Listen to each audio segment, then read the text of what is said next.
24-hour period. And looking at the street here in Hoboken, this is Monroe and 9th, where the road is closed and there's definite ponding on this road, upwards of an inch. Although it is starting to recede and get better, still plenty of problems and cars stuck. So this is a scene that plays out all across the city, and that's why we do have urban flood warnings that are in effect through the morning. Now the rain is certainly getting lighter, and we can already see that the water is starting to come down here on this street. But I'm sure as we go through the morning, we still have at least 2 hours to go before we can say goodbye to this system. So it is going to take some time for these water levels to go down. And in the meantime, if you are headed out on the roadways and you do see that roads are closed, or you do see some ponding, just turn around, because there's been a lot of cars that are stuck, like the ones behind me, that can't go, and you certainly don't want to get into that situation. So that is the latest from here. Now let's see how it looks on the rest of the roads. Good morning, Megan. Good morning, Domenica. Stay dry out there.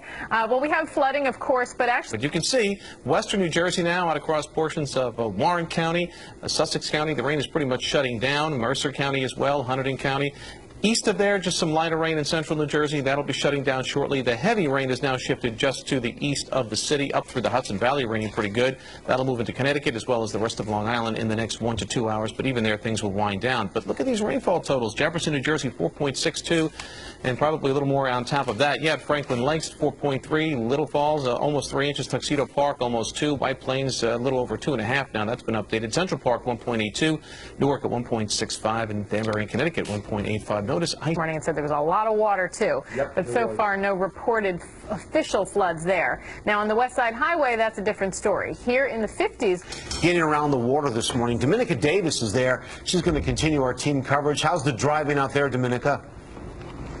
Well, you know, it is getting a little bit better, Michael, but we still have several road closures, and that's because of the significant ponding that we're dealing with. We're here on Monroe and 9th in Hoboken, and you can see the water's just over my feet here, and it is going down. Now, we were told that after midnight, we had water on this street that was halfway up that fire hydrant. And if you notice, we have sandbags all along the businesses here, and that is because the water was running high overnight. It has certainly come down, and the rain has also gotten lighter, so that has helped the situation. It is improving, but still dealing with several road closures. And since we're talking about flooding, that is going to be the theme of this morning. Let's go over some tips and some things you can do to prepare. So, prepare for potential evacuations. If you see high water on the road, certainly turn around. We're seeing a lot of that this morning. Remember, turn around, don't drown.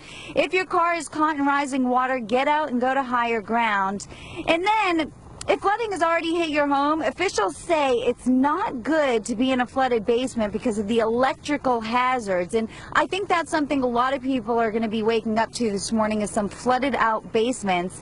And if the water gets up to the height of the gas burner or water heater or gas heater, turn them off if it's safe to do so. So those may be a few tips that you want to keep in mind this morning as we're still dealing with the flooding, certainly here. Definitely by far, this is not the worst area that is out there this morning, as Chris could tell you. But Chris, I guess this is what happened. You know, that steady heavy rain came in last night about 5, 6 o'clock, and then it was just overnight, and now we're finally seeing it let up some. So certainly good news.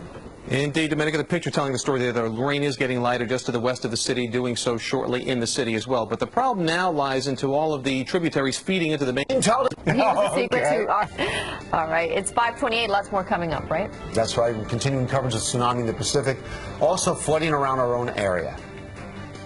And there's flooding here in Wayne. Take a look at this. The water is rising. The currents are going that way. It doesn't bode well for the residents down that street. I'm Catherine Craig. I'll have a live report. Team coverage of the storm, what it's doing to our area.